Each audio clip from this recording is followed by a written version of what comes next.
you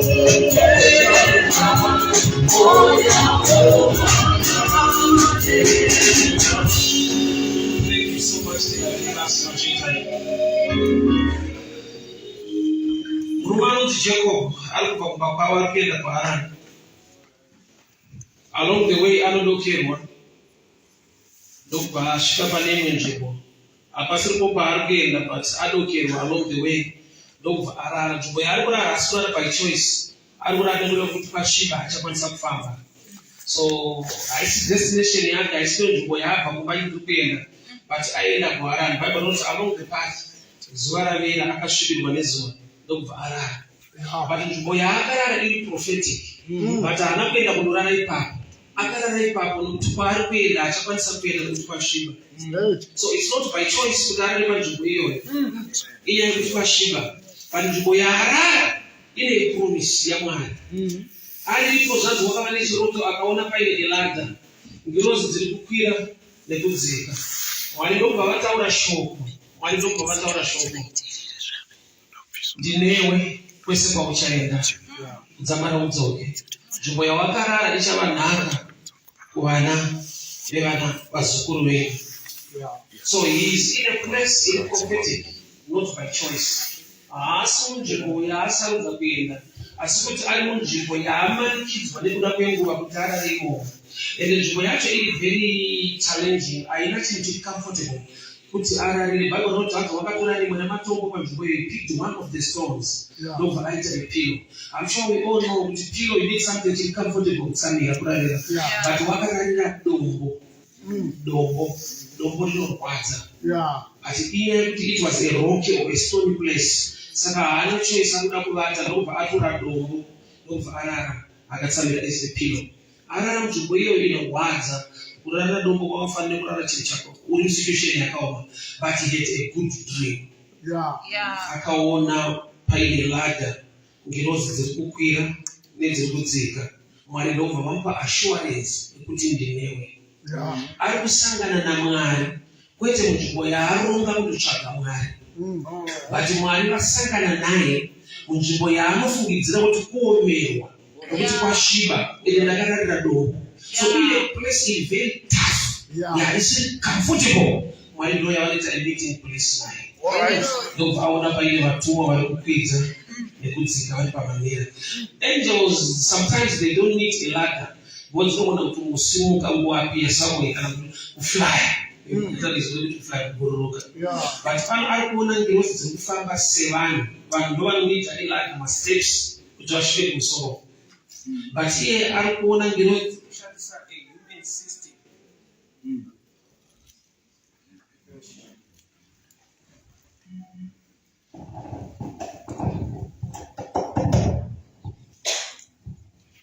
I'm going against a human system. Kuti dziende kusoro kudzimwe dziri kudzika. Picha iyo inongoreva kuti ngirozi dziri kukwidza kuenda kudenga zvichemo zvemunhu zvakuda kuti Mwari vanzwe. Ngirozi dziri kudzika mablessings ati idanza yaMwari iri kuuya kumunhu. So wakadokerwa ndobva arara panzvimbo iyo. Tsarukura kwese kuda kudzoka patext yakaibatwa nemunhu waMwari. Herodhi wakadambura musoro waJames zvikafadza vanhu vakawanda. Then the church prayed. I want to blame the church. Kuti Mwari akanamatwa kuti pasere Peter agara ari pakaura James. Ende pakabatwa James church yacho yanga iriko. But James wakafa. Church iyo. Saka zveka church yacho inosarudza kuti pakabatwa wetu ndonamata. Uchechi kune zvikwata. Kune zvikwata. Tikati kuita prayer nokuti ndingane challenge kune vanongoudza kuti asi wedu. Why? Because kana muchindamatira Peter denga richimuseva. Ko Peter James vaakabati madamburwa musoro chichenge iri kupi. News hadzina kusvika iri kuti James wava. Remember James is one of the disciples. He's one of the apostles. Kurati na Peter vari pasame rank. But chichi ninge musazo kuti pakabatwa Peter atirana. Kana ari James nafa akazvina basa but Peter wedu chenamata. So pane pamwe zvimwe zvinhu zvinofa muchechi nekuda kwezvikwata. hazvisi nekuti Mwari hapo. Zvikwata zvedu zvinouraya basa raMwari.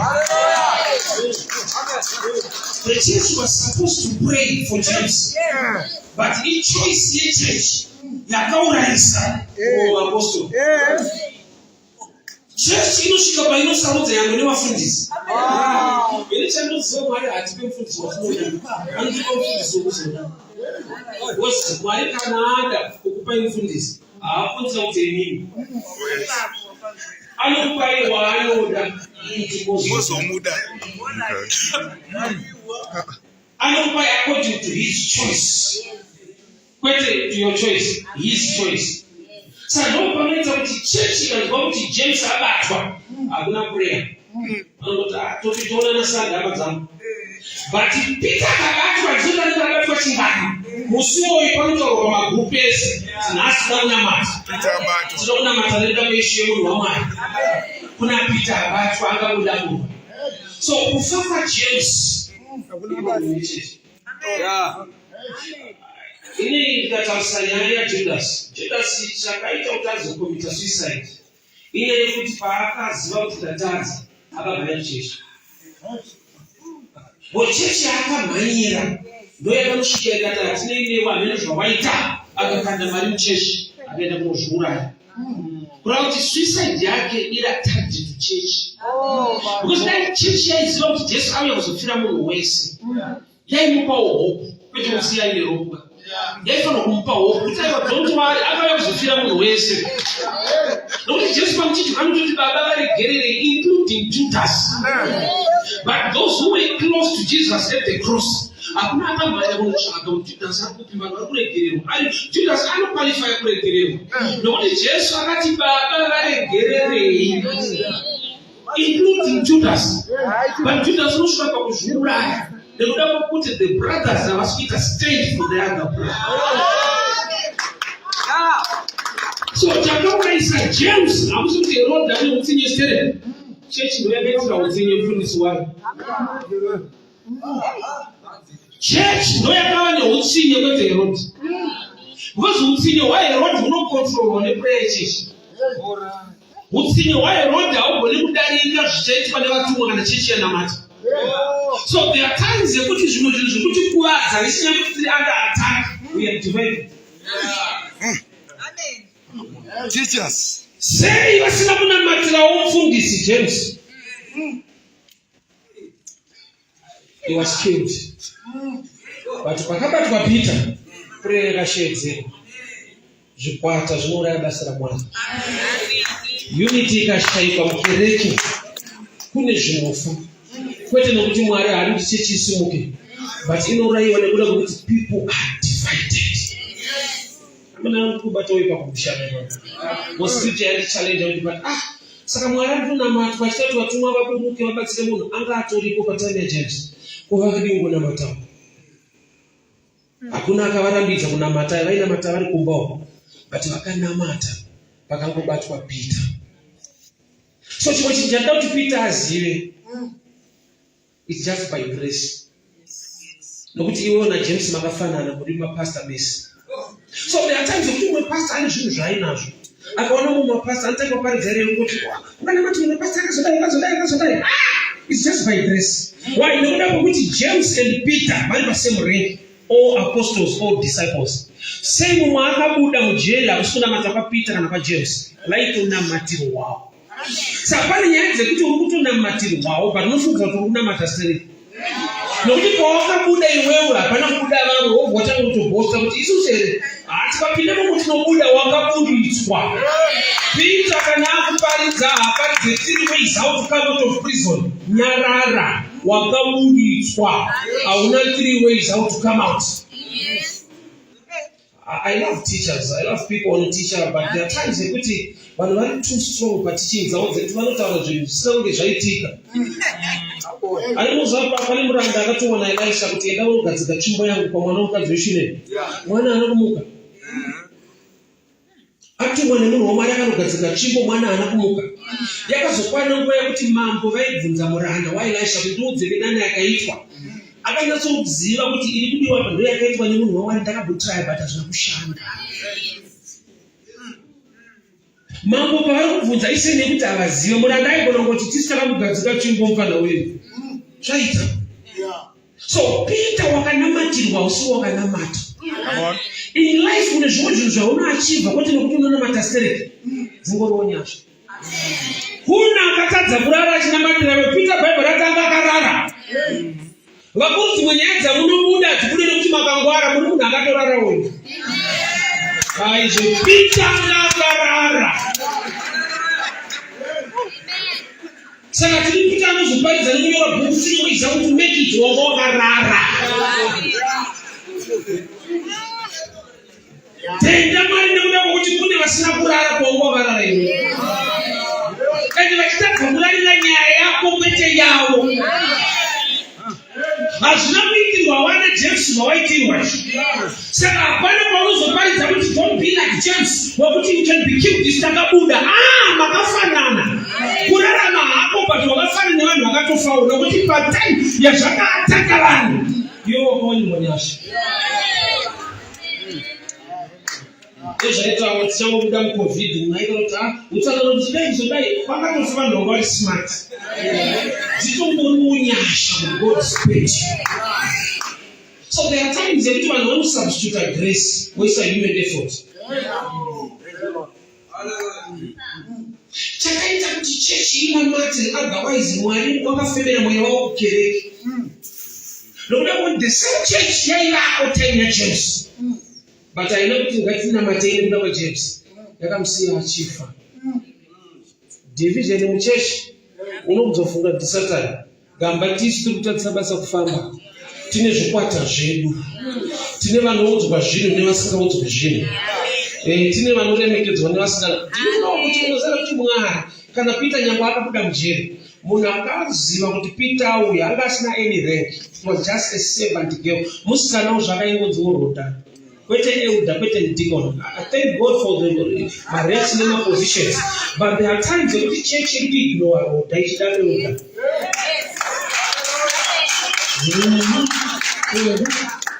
Kuna anowanyiwa nyasha dzekumva usiku ndibona bishop. Naune zvinhu zvaMwari iministry. Pane nguva yekuti Mwari vanovigira bishop Eli vari muchechi muofisi. Vonotaura naSamuel akarara. Vanotoitawo kumutsa wokusheedza vachisiya munhu akamuka ari muofisi. Nyaya Samuel aitomhanya kuna Bishop Eli. Eli was a bishop pachurch. And Eli, thank God for such a bishop. Nokuti Eli paakaziva kuti ndiMwari akaenda kunoudza Samuel kuti zvaunenge waudzwa shandira nzivo. Kutoziva kuti Mwari mazuva ano haasitara nemadhara akari muchicheche. Saka mfana asanibvare. He was humble enough to admit. Church ikaignore Rhoda inofira muprayer maanswers akauya. Because Rhoda is the type of a person wekuti haana imwe rank or anything else in church, but ane the grace to hear. Ndiyo Rhoda akanzwa kuti kuri kunokwa akaenda akadzoka achizwa kuti Peter vakamuti unopenga. Rhoda paakadzoka achivaudza vakamuti unopenga. Because haana rank, haasi munhu anotarisirwa. Kuna kuti ngirozi nyangwe yakarevesa Peter kuti enda. Iron gate resimbi rakavhurika rega. Gate rinonokwa ndiri pachechi, dori pachechi. Chakaoma chidhoo negate resimbi. Uripoone pakatara pacho ndo pakatooma. Apavhurike kusvika vanhu vaita madhibheti mukati maitwa meeting. Mutumwa aifunga kuti kana pava kuchechi vanomubvamuchira mumwe wavo. Ngamba kuchechi kwacho ndokutone noise kunonokwa kusvika munhu atsvukira ari panzapo. Chinoita kuti mutumwa amuregedze kuti enda ari kuti ichechi yenyu hainetse enda ikoko. But kuchechi kwacho ndokuti anotsvukira achimoka ari panze. Saka hakuna chinorwadza chekuti chakatooma manje kuchechi. Matthew 11:28 painotakura ijokirangu nokuti takareruka. Ndakatopanzwa zvichingorema usashingirire bvunza kuti hamuna kuwedzera. Because vanhu vanochika kuwedzera. But saini yekuti ndezvaMwari zvinofanira kufara. amene ati zvikaoma ndiye Mwari. Iye muridzi wacho paanotitakura irangu anoti one of the signs yekuti ndo zvangu zvawakutakura zvakapfava. Sati hamona zvakaita pane kure kwatikuenda, hamuna kwamuchaenda. Saini yekuti ndo zvake zvinoreruka. Tida kuenda kuda kushandisa scripture iyi. Nyandaverenga ndemurume ari kuenda kwaari kuenda, ndokubva asvipirwa nezuva, ndokurara pasina kusarudza kurara, nekuti by choice haungarari nzvimbo isina kana chekutsamira, wototora dombo woita pino. But arara panzvimbo iyo Mwari vanotaura naye kuti pawakarara ipapo itori nhaka, pawakarara ipapo pakatokomborerwa. Saka problem yandinoita ini naJacob, achitoudzwa kuti pawakarara pa ndo pari right, anopfuurira mberi nekuenda kwaari kuenda. Achitoudzwa kuti pawarara ipapapa ndo paifanira kutova destination yako, yanoti andinoda kutoenda kwaLabhani, kwaari kundoshandiswa. Ari kusiya nhaka achienda kwaanomushandiswa. Bible rati pawakarara ichatova an inheritance kuvana vaIsraeri, iye futi mwana wokwaIsraeri. But unoona kuti anosumuka otorongedza. Ataura akati nzvimbo yandarara, this is the house of God. But anotakura mabhegi achibuda muhouse of God achienda kwaLabhani. Poor choice. Poor choice. Mwari vatokonfirma kuti pawakarara ipapa vaitori nhaka. And iye paanomuka kuseni zvanzi unoti ndakatisingaziva kuti ndiri muimba yaMwari. This is the house of God. But amuka ari muimba yaMwari, house of God, anongedza bhegi wobuda futi house of God. Oenda kwaLabhani. Pawanzi naMwari ndopane zvako, ndopaunzwa kuti tada kuenda kubasa kwaLabhani. Muimba yaJehovha, problem ndeyekuti muimba yaJehovha but ari kuona mune matombo.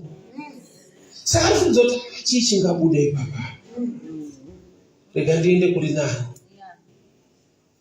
So zvanzi akarara ndokubva aona in a dream paine ladder, ngirozi dziri kukwira nekudzika. Zvatinoda ndozvinodzika zvichibva kuna Mwari. But problem ndeiyi, haana kuona ngirozi dzaidzika bese, zvadzimwe dzaikwidza. Kuna kuti that system ndo inoregata blessing yemunhu. Zvaunoitira Mwari zvinodenda zvaunoitirwa naMwari. Problem cheshe haidi a system. Inoda, I believe in miracles. Ndinotenda zvishakadi miminana. But kune zvinhu zvinoitwa nesystem zvisiri kuma miracles. Ndikauya ndikanamata pano ndikati Mwari ndipewo mwana, shoko renyu rinoti vana vanobva kuna Mwari. I tell you the truth, ndinobva pano ndisina mwana wacho. Svika ndaroora. It's a system. That's a system.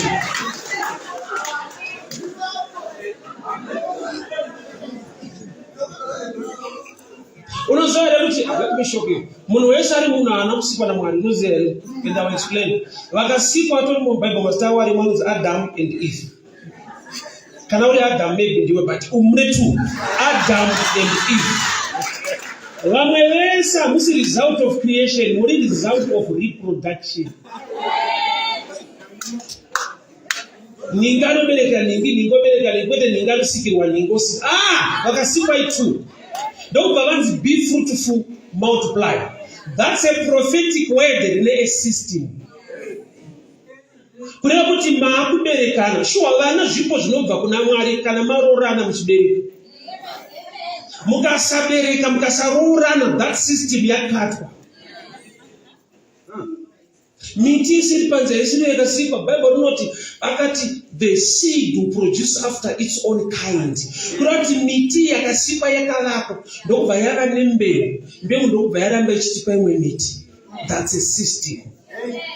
Mwari akati let there be light, ndiye futi akasika zuva. Be light yakataurwa pekutanga yakachallengewa nokuti ataura kudaro usiku hwakadzoka. Don't but I will create the sun to rule over the day. Maybe nichitana kule mshaka. Kuna kuti zuva harina kusikwa zuva rekutanga. Zuva SUN zuva. Ukareverenga bhuku raGenesis 1:14 and 13. Rinoti on the day number 4 and 3, he created the sun and the moon. Which means mazuva anga akatanga kudhara kusina zuva. But kune chiedza chespoken word. That's why ndine challenge na madzangu ma 7th day. Because 70 day rao anoshanda naro Saturday. You know, it's system yekuti how the earth rotates around the sun. Yet the sun came 3 days after. 70 day ya Mwari haisi Saturday. Is 70 day raakazorora amenoti chingani. Ukarenga Bible rako hariti Mwari akatanga kusika nyika Monday, ndokuti akatanga paakatanga. Akazorora day rechi 7. That's a mystery on its own. Mwari akatanga kuti zvinhu musi Monday kana Sunday. Akatanga paakatanga. Day 7 rake kuverenga kubva paday rekutanga kusika. Kwete kutanga kwewiki. Raakatanga kusika. So children, nyaya Sabbath in mystery, in deeper. Haisi nyaya calendar. Because calendar racho vanotoshandisa rinototaura kuti BC na DC. BC before Christ. Yet Bible ready not aivaku. Calendar rinotoshanda kuti before Christ. Yet Bible racho not in the beginning. Iye aitovako. Saka chinonzi 7th day raMwari kwete remachechi kwete recalendar. 7th day raMwari riri paday raakazorora. Haisi calendar iyo. Iday raakazorora. Orati kana tikadzoka kuti orati atanga musi Monday kana Tuesday. Pane zvakaitika futi Bible. Kana uchienda Bible nderechokwadi pane challenge pa 7th day. Why? Say muna masabata mo. But maybe let me explain. Inauye kuti day rake rechi 7. Day rake rechi 7. Arisi kubva pakalenda. Saka ukati uri kubva pakalenda tinoenda kunyaya yaJoshua. Joshua akati zuva mira. Kurati 2 o'clock yakaramba 2 o'clock kusvika kuma6. Zuva rikamira akakunda hondo. Saka Saturday haisisiri Saturday. Kana uchitenda kuti Mwari wakaita minana naJoshua, zuva rikamira. Kurati ma-hours akachinja. Unless wanachiti zvemubhaibheri ndezvekunyeka Sabbath Saturday. Joshua akati zuva mira. Because my days ane chekuita ne how the earth rotates around the sun. Saka pane pazvakabvumiswa. Saka Saturday haizoita Saturday. Pamwe yaFriday. So chona hazvisi mumazuva manje zvako revelation yekuziva chero zuva.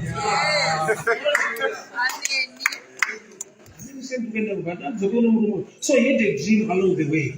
Akaba nechiroto. Muchiroto chake arikona ngirozi dziri kukwira dzimwe dziri kudzika. Mwari ndobva vati ndinewe. Kwese kwauchaenda ndichakuropafadza. Ndinewe. Ndobva aenda kwaakaenda aripo. Ndobva asarudza mukadzi musikana waida kuroora. Musikana waida kuroora ndobva amunyima ndobva apiwa mukoma wacho. Inyaya yakachiona liye. Chiroto chaakarota ngirozi dzaikwira nekudzika. 2. Dzaikwira nekudzika. A picture yemukoma nemuning'ina was angels, they are same family. Saka paanonorora ari kuda 1, iye kuchiroto kwakune 2.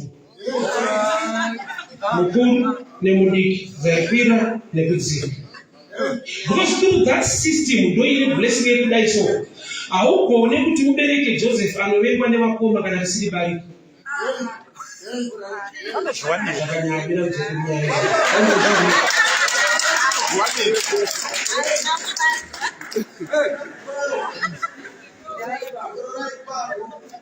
Chiroto chake chengirozi chaakarota dzinokwidza nekudzika. Ngirozi one family.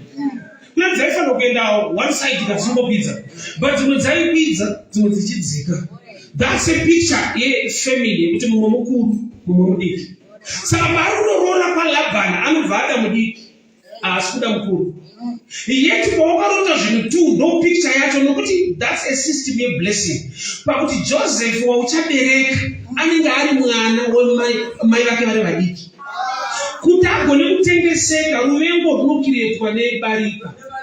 Vana vesame family wemunhu 1 hazvitoti vatengesane. But pakaita wakwamai guru nokwamainini havapindirane. Yet mukutengesana kwavo ndomukuenda mudestiny inonunura vamwe vese. Saka paakarota zvinhu 2 yanga kuda 1. But asina kuswelekwa kuseri ndokupaza musoro. Handini zvokuti go deep, amene go surface. Because there are times when we minister, unozvizwa kana vari kusava. Unondozvizwa.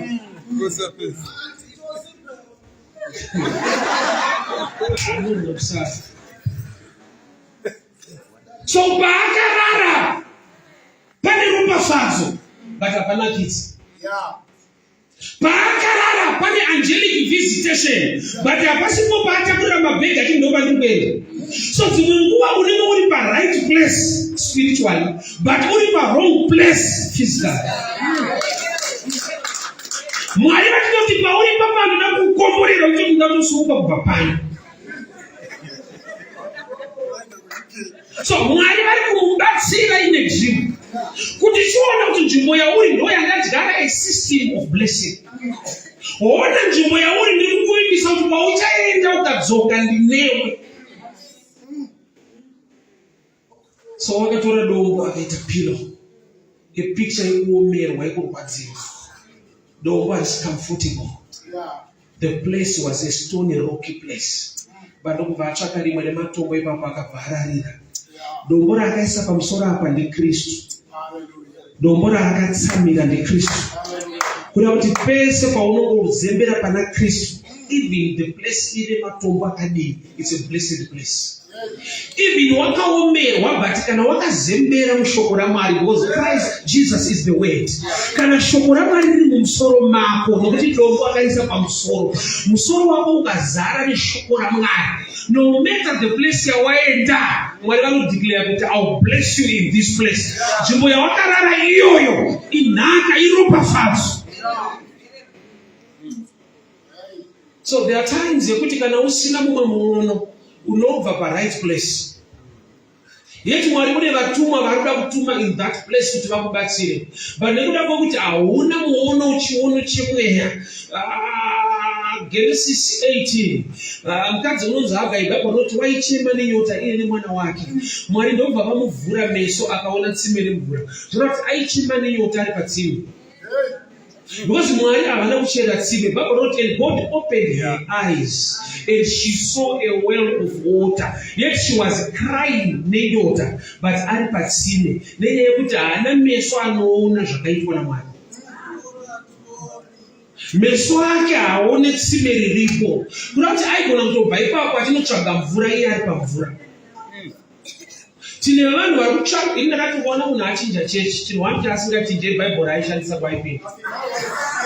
Saini yekuti harinyepe but ndinaro. But unogona kupariswa the same scriptures. Bible haichinje but munhu anochinja chechi otakura Bible raishandisa kwaakabuda. Handizoda kutsvaga munhu achachinja because iro ndo rinochinja iwewe. So murume wakarara a rocky stony place but ine angelic activity ine kuita kwavatumwa muupenyu hwake but iye haana kuenda ipapo by choice. Life inodaro kuti situation yauri inotokurwadza, haisi choice yakunge uri ipapo but it's a place Mwari anoda kuita zvinhu newe. Daniel paanoswa mugomba reshumba atoiswa kune mawitness ari nani than one outside. Vari outside vakamuvenga saka akandwa mugomba, but shumba ndo dzakava mawitness kuti munhu ari right. Pakazokandwa vasiri right, shumba dzakavapuruvhira mambo kuti vasiri right kunoruma. So there are times yekuti situation yauri kutosangana nayo is the right one kuti Mwari vazviratidze kuti vanewe. But the problem ndeyekuti uda kutosunungurungedza mabhegi kuti ubve ipapo because pane matombo. Situation yaJacob ndeyekuti awanirwa nyasha naMwari. Denga ndokubva rakonzera kuti adokerwe kuti Mwari ari kuda kutaura naye. There are times yekuti utsvaga panhu pari right but pasinei naMwari. Uchisiya pasiri right, Mwari paunoda kutaura naye. Nzvimbo yaari haisi yaada. Munoziva Joseph na Maria pavakaenda kuBethlehem yange isiri choice. Luke chapter 2 inoti Mambo Augustus wakaisa chirevo, he made the decree kuti mumwe nemumwe ngaaende kusha kwake paroda kuitwa census vanoda kuverenga. Joseph ndokubva aenda naMaria. Havasi kuenda nokuti vanoda vamanikidzwa, but paari kuenda munzvimbo yekumanikidzwa anobatsirwa. Pregnancy naMaria iri challenging pakudai, haiberekwi nekuda kwemamanzi. yakaprofit kwa place not time. Bethlehem Efrata nyangwa uri kudiki asi mauri muchaberekwa mambo. The place not time. Nhumbu dzevanhu ndozvinoita 9 months. Yamaria ukangoenda kwaunofanirwa kuenda kwakaprofitwa unobatsirwa. Which means the prophetic word controls time. Chiprofita chinokontrola nguva. Hazvinei kuti nguva yatiri yakaipa. Asi chiprofita chikati Mwari vari kukusimudza, mukuipa imomo unoona nyasha dzaMwari. So havana kuenda kuBethlehem by choice, vakaenda by pressure. But pressure iri kuvalida muA place yekuti Maria yagone kubata mwana wake. So nzvimbo ina Jacob ine matombo, and haana kuipa nokuti ari kuda asvibirwa adokerwa. Asi mukudokerwa imomo Mwari vakatomira kuti toda kutaura newe munzvimbo iyo. Tine vanhu vakabva munzvimbo Mwari dzakaida kutaura navo. Nekuda kwekuti naturally vachitarisa vega vakaona this is not a good place. Rega ndimboenda kuri nani. But Mwari vari kuti ukasvibirwa ukadokerwa ndinoda kusangana newe ipapa. Mwari unosangana nevanhu dzimwe nguva muenvironment inoita sekunge hainawo Mwari. Pane nguva yekuti munhu anozonzwa kuti anopapana pasada unotsvaga Mwari. Unonotsvaga Mwari uchisiya Mwari. Do you know kuti varume vaibva kuEmaus, vaenda kuEmaus, vaitaura pamusoro paJesu. Jesu ndokubva apira pakati pavo, ndobva vatanga kuudza Jesu nyaya yaJesu. Kuda kuti padiki vamutendeutsa, varume vaiparidza ivavo. Yo, vakatomubvunza kuti asuri mutsvene muJerusarema. Hauzivi here akatambika muJerusarema. Mukuru wedu akatorohwa akaendwa pamuchiti vakaenda muguva vakadzi vari kuti vamushaya. Jesu anatsoona kuti varume vari kunyatsondiparidza. Asi Bhaibheri rinoti pavakasvika mumba, pavakabedura chingwa, meso avo akavhurika. But meso paari kuvhurika, iye anobva adisappear. Hakuna chinorwadza kuti waakuona but zvawaifanirwa kuona hazvisisi. Ende vane challenge yekuti pachingwa ndopaunonyanyovhurika. Tinonoona Mwari muchikafu. Saka mafudazi mamwese haaiti asi God bless our food. Papa kudya apa pane Mwari muzhinji.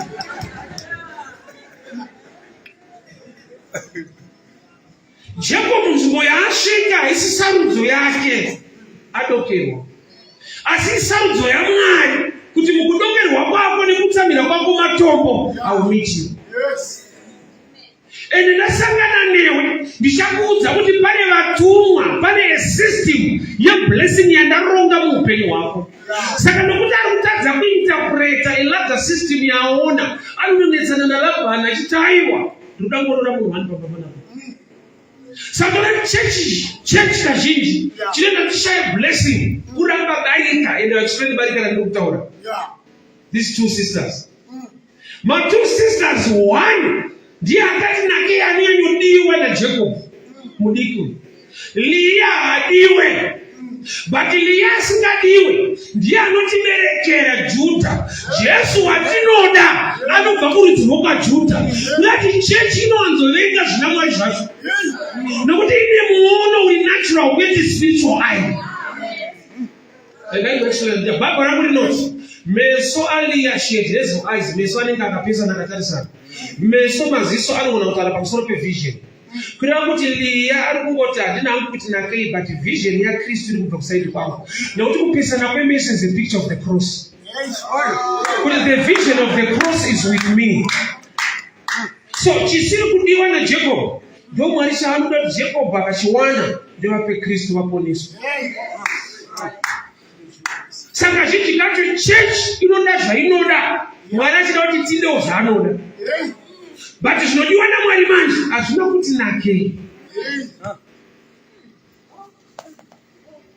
Ukareverenga zvakanaka rinoti Mwari pavakaona kuti Leah haasi kudiwa vakakonzera kuti abereke. Kureva kuti Mwari vaitofanira kuroorwa kwamukuru asi kudiwa.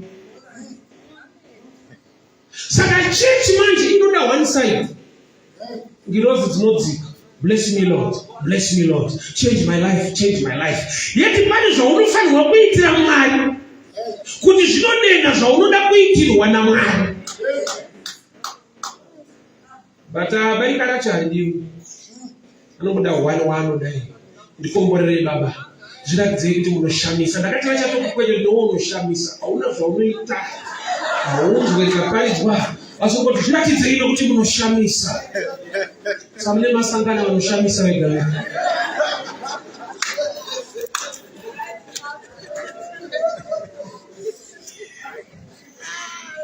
He was in a place not by choice, by pressure. Kuti ndasvibirwa. Hapasiri mupari kuuya. But Mwari vane zvavarikuda kuita munzvimbo iyo. Sometimes challenge yatinayo inobva pamachoices atinoita. That's why I respect Moses so much. Hebrews 11:23-24. You know, by choice when Moses, by faith when Moses grew up, he refused. Kuti anzi mwana womwanasikana waFarao. Zviri kurangwa naMoses hazvirangwe nemunhu asina faith, which is the word of God. It comes by the hearing the word of God. Sei nokuti akuramba zvakanaka, ungarambe kugara kupalace. Nokuti akaberekwa mutaimi yekuti vabereki vake dzitori nhapwa maslaves. Vadokubva aramba makeke nepalace, ndokubva aenda kumaslaves. Kubuda mumamansion uenda kumukuku by choice. Unoda vanhu vanokuadvise kuti choice yenyu yakaura. Ungabve mune zvakanaka uchienda kune zvakaipa. But nekuda kuti Moses une chaakagona kuunderstand spiritually. Moses anongaurayiwa paiurayiwa vana vese. But Pharaoh has another strategy to kill Moses. Not a physical death, to kill his destiny by adopting him as a son. To become an Egyptian. So that they can honor the problem of the Israel. Moses anga Egyptian, and I'll explain.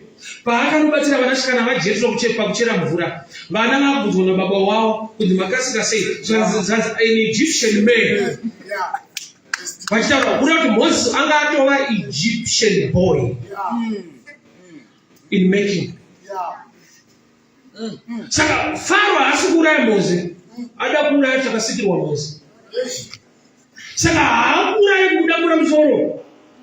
Aiwa anongouraya understanding. Adopter. Sometimes I warn people, beware of good things.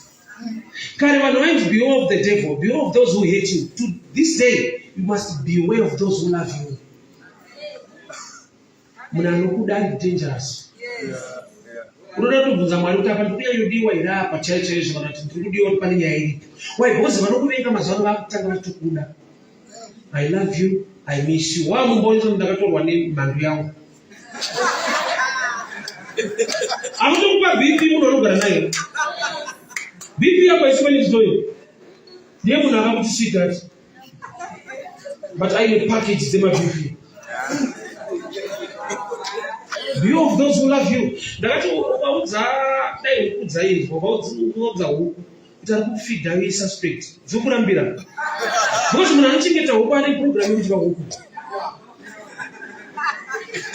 But huku inofanira kuti pana patutengerwa chikafu kufidwa so. Saka ukatudza kuti ari kufidha iwe, that's right.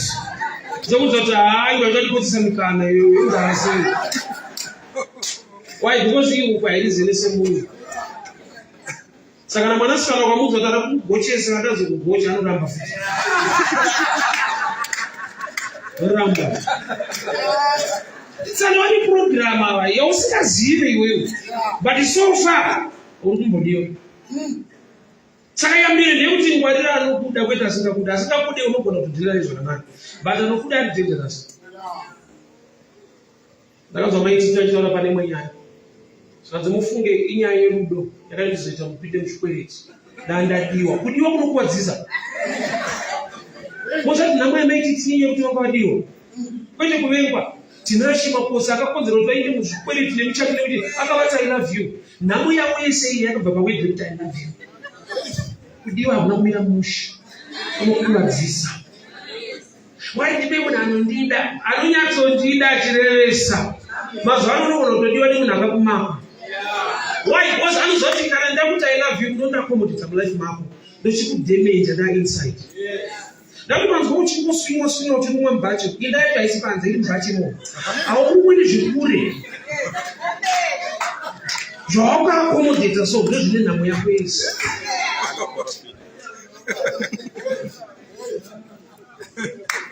Jacob nzvimbo yauri hauifarire.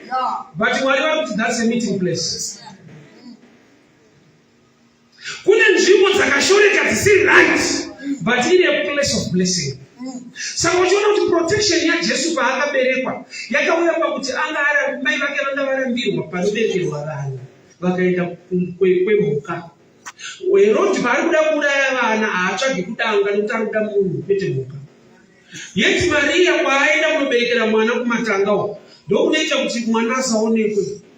So protection yaMwari sometimes inenge resistance yevanhu pazvinhu zvanotarisira kudai vakufarira.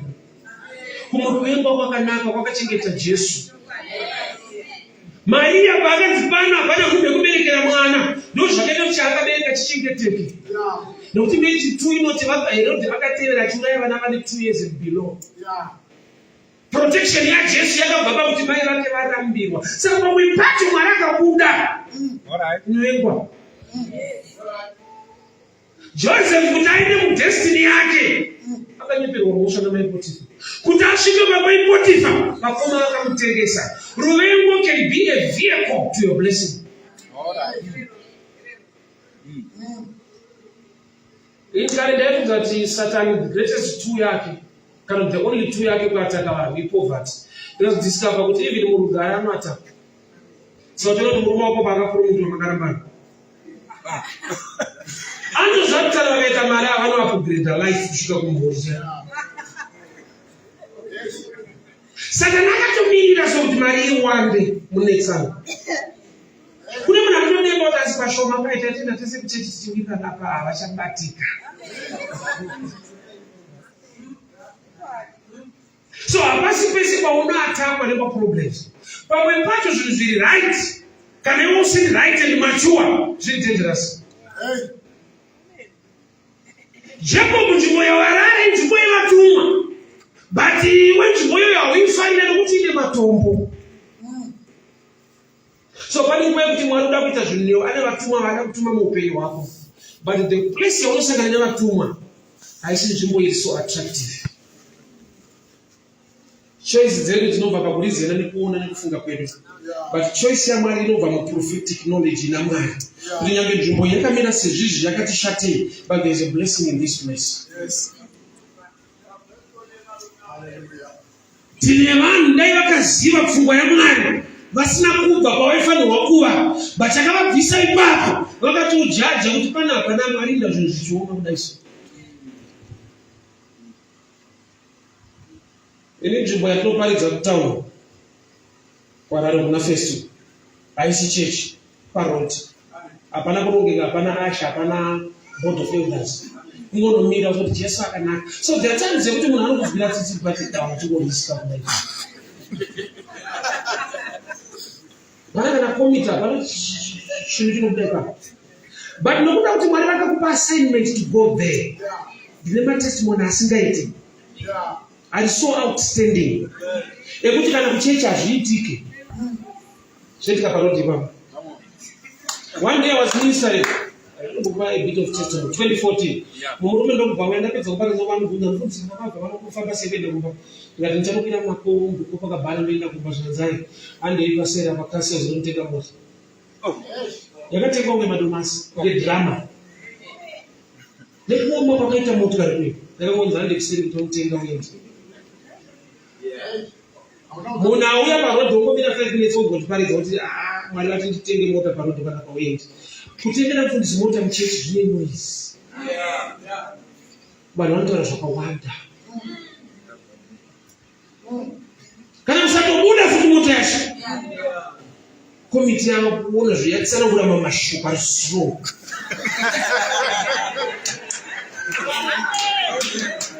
Andoda kunokusawo. Saka tesi takazvitsvaga mari tokutsvagira futi iyoyo. It's a place and no one simply it's a rocky place for street. One day I was ministering there. I want to come here. So we are from Ireland. We watch you on Facebook, but about to go no Spanish. But the one I want to read more. Wakachata ndikatandina. Sanzi mangwana. Enda Zogain town we take quotation yesu zvinodiwa pamuchato mutudzi. Kwava ndokabedza. Koisinoda zvinhu zvacho. Because Bible ndorana ndikocha kuda zvinhu because rakati kana maida Mwari zvinhu zvinoita sei things ufolo. Saka things neni towira nasingaiteka. Zvitone vhesi rake kuti things ufolo.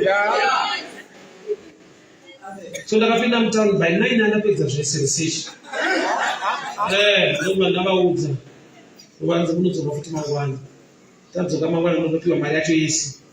Catering, media, venue, magauni, zvese zvinodiwa pamuchato takabhadharwa muno 1.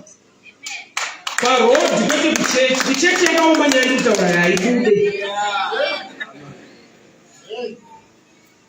Kuchechi ukatoprofesa kuti chatati newo.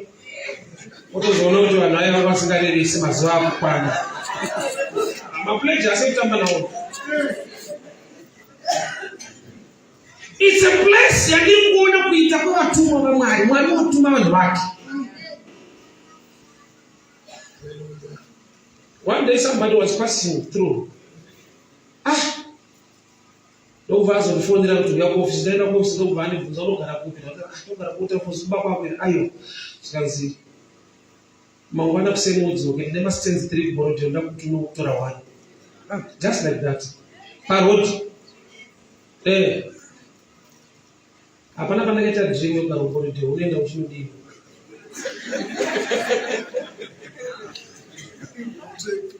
Bandakaenda mangwana kuseni ndikamusaina mapepa maaffidavit kumalawyers. Ndikamaofiwa state kuCroydon. From the streets, not to church.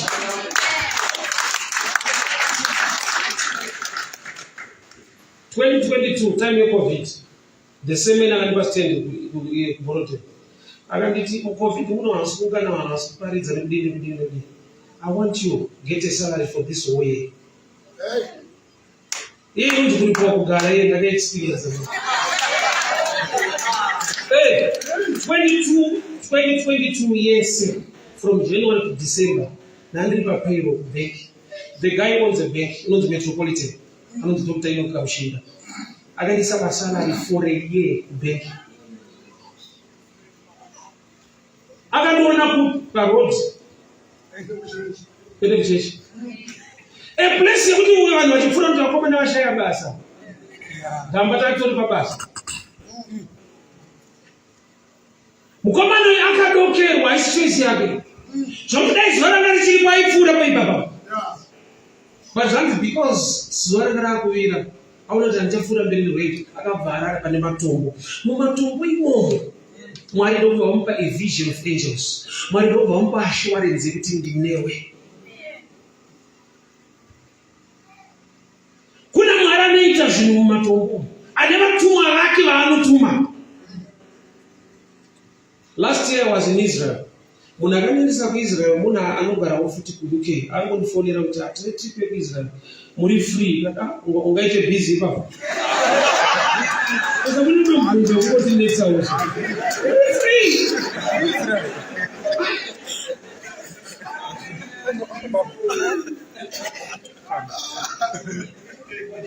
Ndobva atoronga zvese. For 8 days. Tiri kuIsrael. Kuti toonana takatanga kuonana kuTel Aviv paairport ndamuruka. Vakandimirira ndovakatanga kusvika. Ndiwe ndiwe achitomubveta. Ndiye munhu. Ndiye. Akandiona paFacebook ndichiparidza pana first muroti. Vanhu vekuZimbabwe vachikuona kuti tashaya basa. Pane iko ipapa. Vafanira kushaya machechi, kushaya maplatform. Anoziva kuti munhu wakapindwa nechechi vasinganzwi Mwari. Kuti pana Mwari chaipo unoziva kuti paida imwe strategy yakadai sokuti tione Mwari wacho. Pasiteti hapana kana presidenship, hapana kana spectre inokuyiwa. Munhu anofura achikutuka. But I've seen God doing things.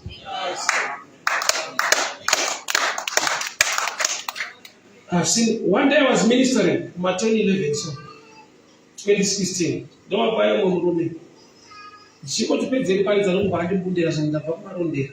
Whatever to me, pan, the group of us, over the $700 US. Pastor Kuchecha Ajiti. Unepi wanani. Kana komiti kagara pasino that said the Yakanyanya. As no matter I know when you're was the other one. That rocky place. Yeah. Sometimes I need to give people my testimony. He's still doing things. Nekuona nemeso nyama, that's not a good place. Tinema ngatuya pandiriza kuti kushura kumaraka kusimudza akubvise parodi. Ipo pari kuitika izvo. Ndichienda kubifuka kwako. Wose vanoti kusimudza vanongwari kuenda kupi nepita sei. Anzi mnamoto wangu baba, dai mara kusimudza ika. Mawana mamwe no platform so, mubve pamura. Ipo pana masitenze ngoroto ipapa. Pane michato yangu ipapa. Anzi ukasimudzwa ubviswe papa. Why? Because ndokuona kwevanhu kuti hainzvimbo matombo ina Mwari. Parodha paitwa ofaringa. Paridza nekudzoka kumba. Unotoshandisa mari yako ndinobhadhara parking ndadhiraivha ndesafiwa mota ndoparidza ipa ndapedza kudzokera kumba. Haisi chechi, hauna kubvunza zvakamira sei. Asi nokuti Mwari vari kundida ipapo pandakadokerwa pane matombo. There is a system of blessing. Kune vanhu vanokomborerwa naMwari munzvimbo vanofundzira kuti aite. I've got a friend at Cape Town. He's a caretaker church. Anoza mari yake caretaker of garden boy. Haikwani zvinhu zvakawanda. But nokuda kwokuti Mwari vakamisa panzvimbo vanoropafadza vanari panzvimbo yaari. The guy last year pandakaenda Cape Town. Vanhu vanoshandira vanga vakakuenda. But vakamuita handover kune vamwe vakauya. Akauya wacho mwenye vanhu vakasangana naye akabva a welcome yefortune.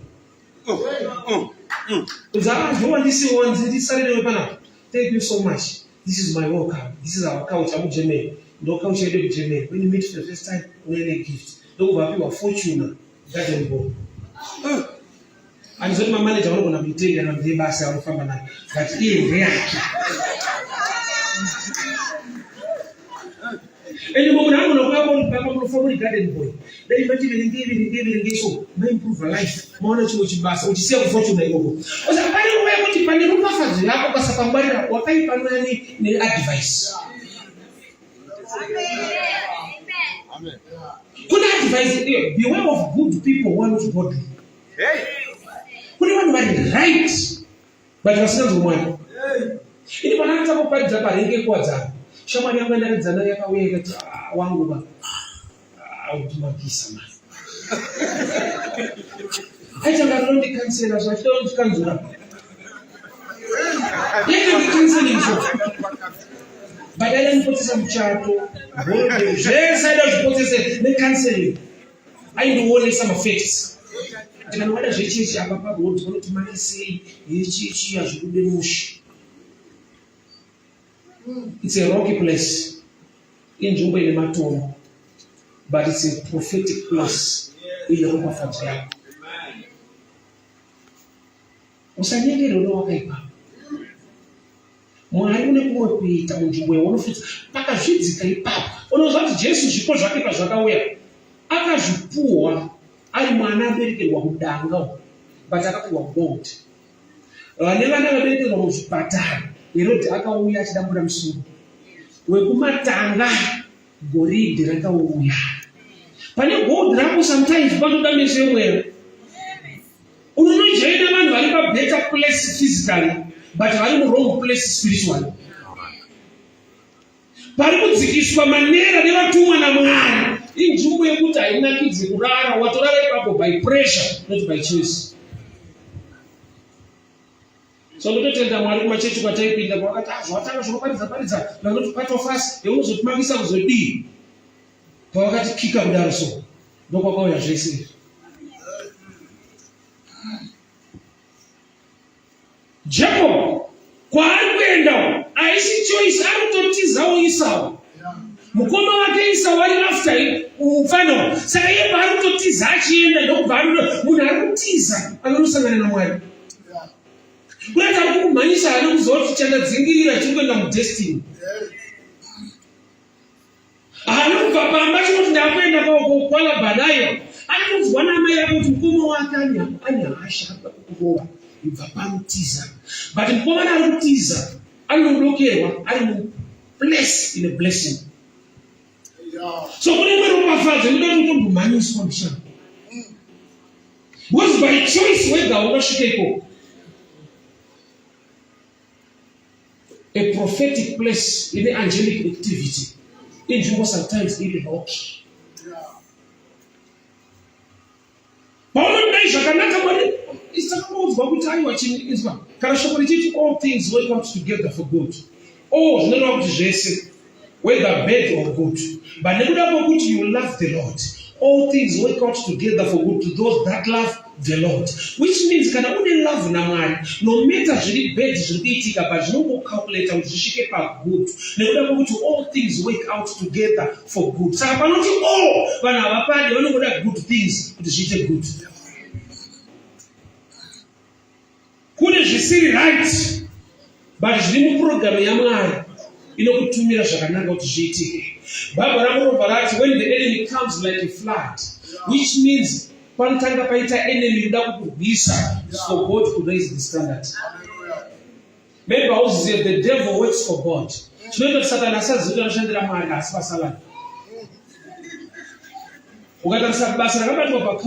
devil was involved. What the devil Judas betrayed Jesus. The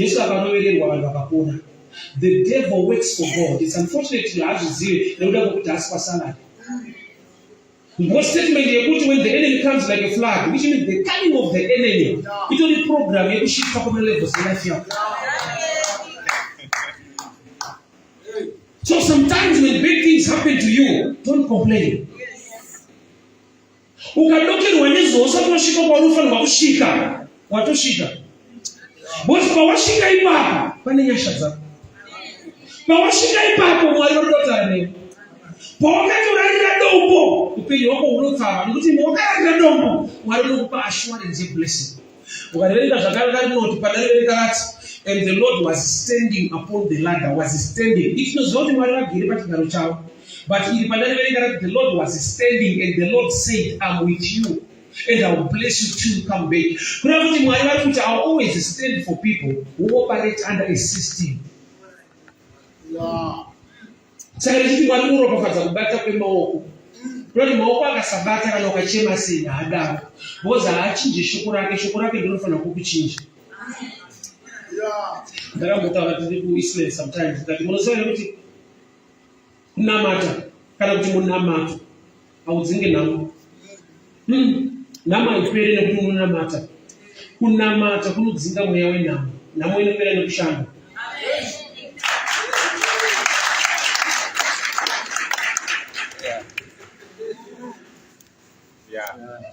Prayer, inodzinga the spiritual side of it. Work, you attract the blessing. Ore kushanda upinde prayer unamata. Mwari. You bless the work of your hands. So kunamata kunodzinga mweya wenamo, mdzinge namo.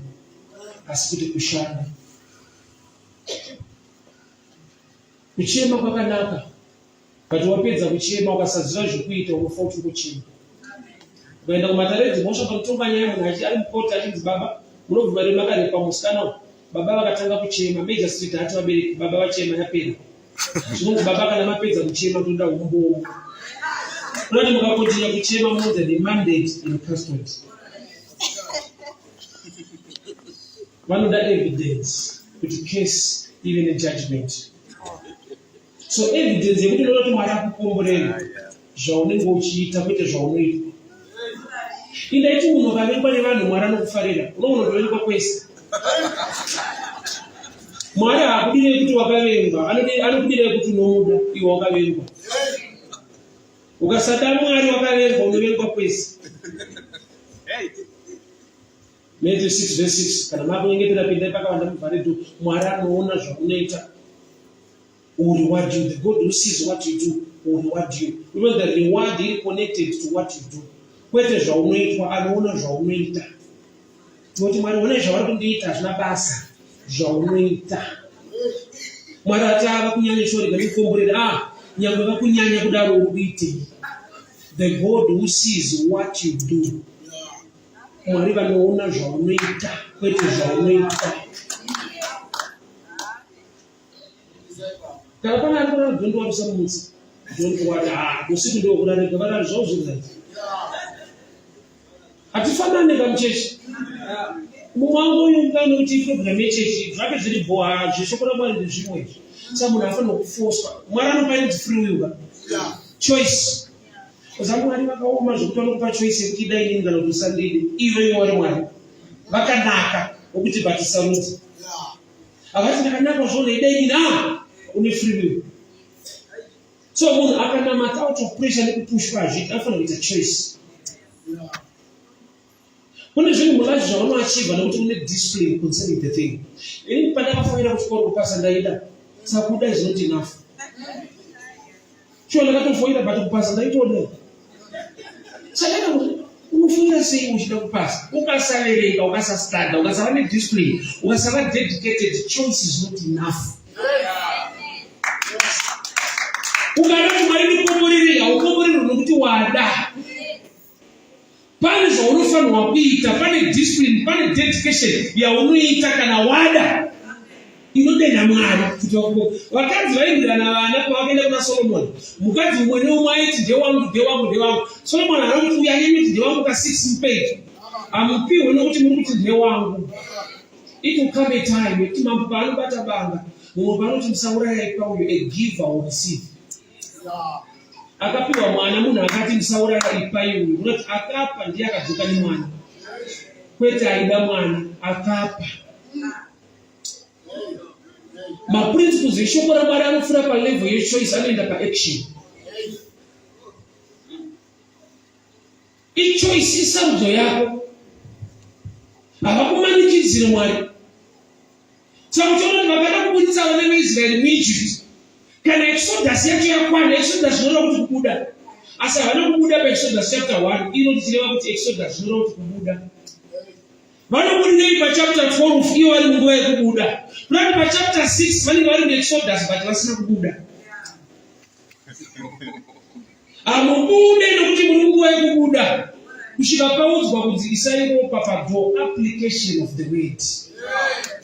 When I see the blood, I will pass over. There is something you must do in Exodus. That in church, Mwari muna zvekuita. Unofira muchechi. Auzendi muchechi kwakafira vanhu. Kunzana nienda safira. Unofira vanhu muchechi. Kana nienda safira vane record yekufira muchechi. Anonono akanitsara kuti tangu wakaenda kuchikoro. Kuenda kuchikoro is not enough. Wakaiteka wakaenda. Nokuti tine vanhu vakaenda vakafanira vasina kuenda. Saka muchiona ukatonera kana O-level ukaita maU, certificate haiuye, vari kuti unozonyepera vanhu wakafanira munhu asina kuuya.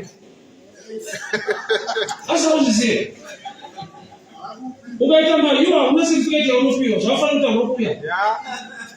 Hakuna certificate inouya nemaU. Zvese zvakuvharana. Vaitotuzezvetausana ndikusorongosiko. So kuwa muchechi and kuwa a church member is not enough. What are you doing? Uri ite. Munhu wese ane zvaanofanirwa kuita. Hatina kufanana zvatingaite. Asi chatakafanira kuti mumwe nemumwe une chaanofanirwa kuita. Hana akati Mwari ngandipa mwana ndokupai. Yeye kaipa competition na Penina, nePenina ndevana hobo but asiye mwana wani pachechi. Munaifana kutosiya mwana pachechi Penina nevana wakawanda. But akati vangu vana ndeve competition. Mwasina ndiyakati Mwari nemukandipa ndosiya pana. Kuti nhau yake era dedication kuzvinhu zvaMwari.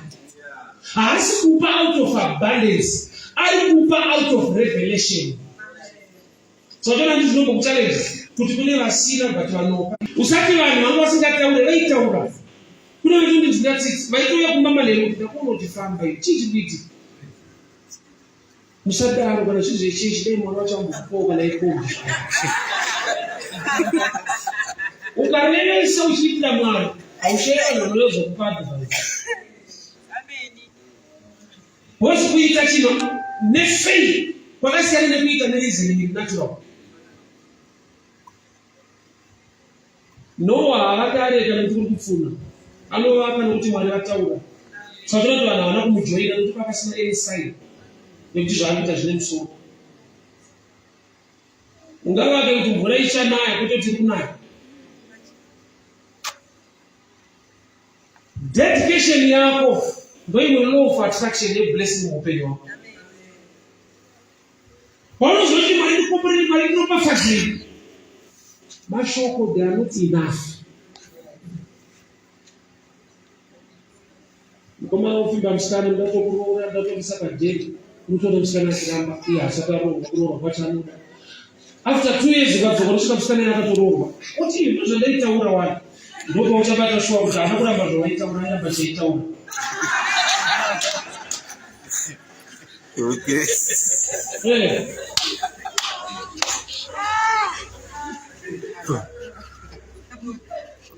Statement yekuti Mwari anonzwa munamato really right, but you need to go deeper.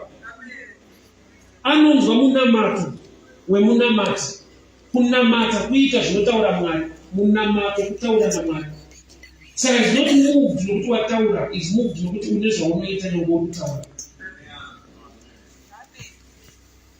Dedication yako nekuita follow of attraction and blessing. Tears are not enough. Saka shoko richiti vanodyara nemisodzi kwete vanodyara misodzi. Tears are not seeds. Ndikachema kudai Mwari anonzwa but kana anzwa ane zvaanoda kutarisa. Unoziva kuti Haga nemwana wake Ishmael vese vaichema nenyota vari murenje. But the Bible wrote, and the angel said unto Hagar, Hagar iregera kuchema Mwari vanzwa kuchema kwemwana. Kulati Hagar utonzwa wanzo kuchema but asimbonzwa. Umerendi Genesis 18. And the angel said unto Hagar, stop crying, the Lord has heard the cry of the baby, not you. And ukasarisa ane volume kwa kuchema amai nemwana jana mchema zvakanyanya. But denga rinochitanzwa mwana kwete iwe.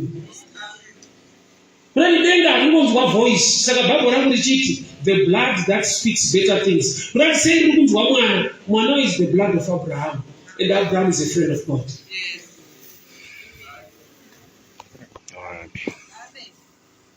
Saka tinoti kana wasangana munhu parodhi ane chichemo chake ndashutirwa nemari yekumbi, unoona kuti unonzwa wanga kutaura sina basa inoisi. But ukasangana newaunoziva unotonzwa kuti ari kurevesa. Yeti wausina kuteerera ari kutorevesa but haana ukama newe, there is no link. Relationship ndo imwe key factor inoita kuti ubatsirike. Nokuti tine vanhu vanopinda chechi vasinganamati. Nokuti kunamata kuita zvinotaura Mwari. Kupinda chechi nekunamata zvinhu tu zvakasiyana. Bible dzama vanenge chechi unonoye for crusade. Kuenda crusade inozokuendera kwa chechi. What's the next way we can go to the church? No, we do not much. I was this. No, we do the church. We do not much. But suppose those who don't know the church, they are saying this here. It's still a command. They tell you what's going to be. But it's just baby. You don't need to go church. Where sitting down for the very point of the about very strict, right? Monocle over church in Sissan, Santa Woody. I take into the Santa. So we have church. When you know this, someone was happy to money as a money. Says, so I don't know if you want to say. Because there is a Siena. You must see valid, stand in the Massacre. Run on, I want to just keep with the cash.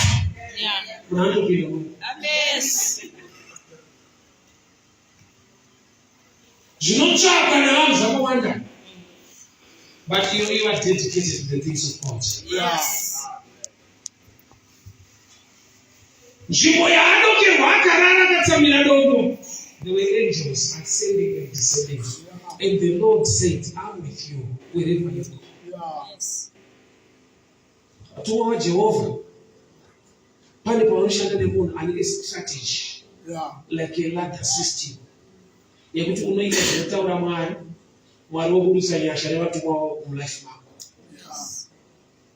Pane ngiro dzaikwira ndozvichemo zvedu Mwari tirangarire Mwari muneyo baba muchato baba dzimba nengiro dzaidzika.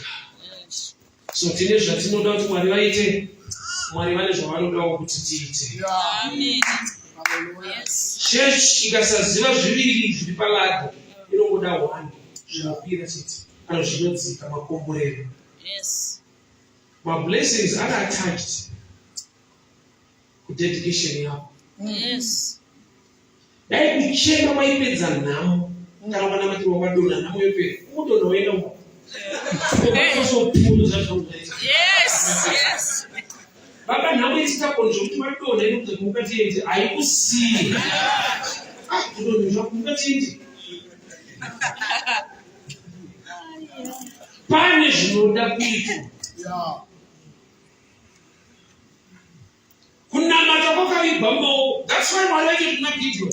Vanhu vaino vakawandisa vanoda kuseparate vanhu. Saka kuti last separation endani vanhu pamvura.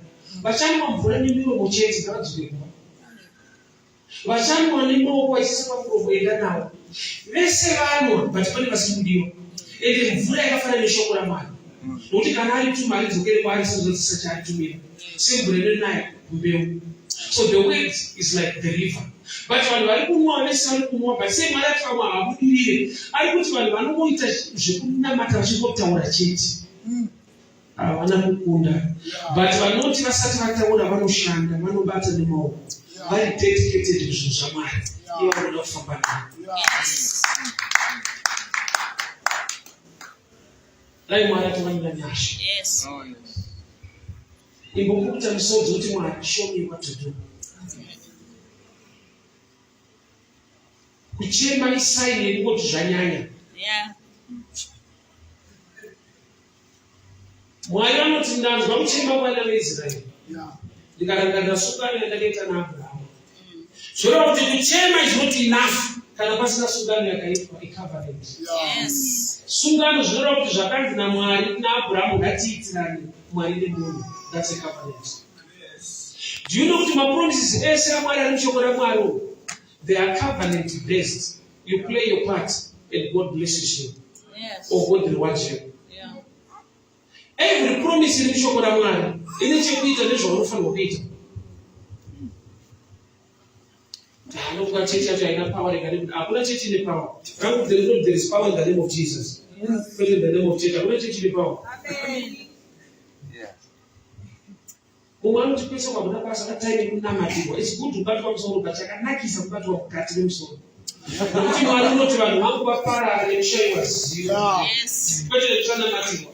Tinonamatira gore rechipiri. Asi kuna munhu anodzipa dhimoni gore rese. Yeah. Kusvika pakufudza asvika pakujaira kuti ndikakuda kuadzinga nokutanga neumwe. Yes.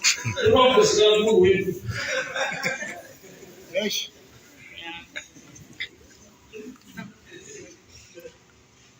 You must know what to do. Pane zvaunofanira kuti Mwari uite zvekuita. There must be a system inotsvaga blessing. Vatumwa varipo but pakabviswa a system inenge irilike the system. Zvinhu zvakwa zvokuparidza zvakanaka. Kana ukaya kumberi maditinamatiri ndikuda basa ndikanamata izvozvo ndikati be a doctor in the name of Jesus. Iwe usina kudzidza. Unotondibata ruoko kuti munhu wachinoenda reservice. Unotoziva kuti minyaka iripo but pano pakaoma. Hazvino kuti hautendi. Ngiriwo. Kutoa kuchechisa nekuti unotenda. But sei usingatendi ndikakubata musoro ndikati be an engineer. Yes. Adobvaona kuti Mwari vetawo minana but handiri pakaoma. Ndokana ndedzenge ndingoti be an engineer. Hazviite. Yes. Dombo ndo rakatorwa naDavid kurwizi rakaurayisa Goliath. Reckon it's many made. Chimvurana with the sling is made by men, but dombo created by God. Yes. So haugoni kuti Mwari waDavid anoshanda nezvaunogadzira nezvaakakuitira.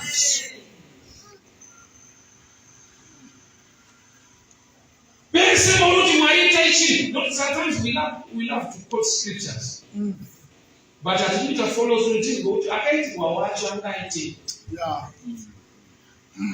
Makatora Joseph Mwari mukamuita mambo kuEgypt. Egypt kunombotizwa maipoti usati washefu. Iwe wakutotiza iwewe.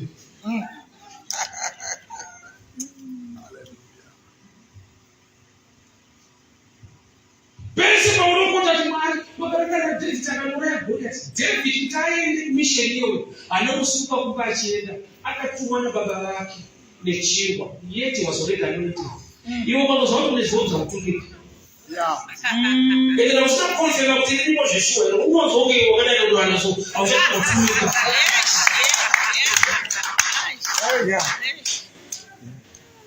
Makaita so ashaiwa madhoki mukamita mambo unoziva hako kuti angatumwa kumadhoki iwe igotumika. Ndino mission yakaita kusowa zonzwe was a tough one pakuti asi yakasa madhoki aitsvaga iye aitsvaga zvakaraswa nemambo.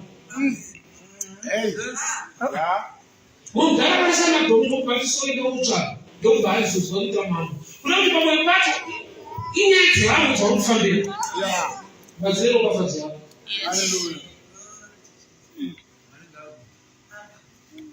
Akakuta vatumwa vakupidza nekudzika paladha. Mwari akati ndinewe. The angelic sometimes inoda a system between men and God. Zvishamiso nokuita kwaMwari kunoda a system yaJehovha kuti iwe pakati pako naMwari. Sambudzo wako unoti where is your ladder? Ukaenda kuna Ezekiel 37. Ezekiel paakaprofita kumabhonzo. Mabhonzo akava nenyama. Nyaya yakatangira pakuti ataura izwi rekuti uchava nenyama. Zvanzi there was noise in the valley. Bones came together, bone to each bone. Nokuti pakatanga pafoma a skeleton that attracted the flesh. Nokuti panoda kugadzirwa land kwete zvinhu. The bones were scattered. Vamwe vedu our mindset is scattered.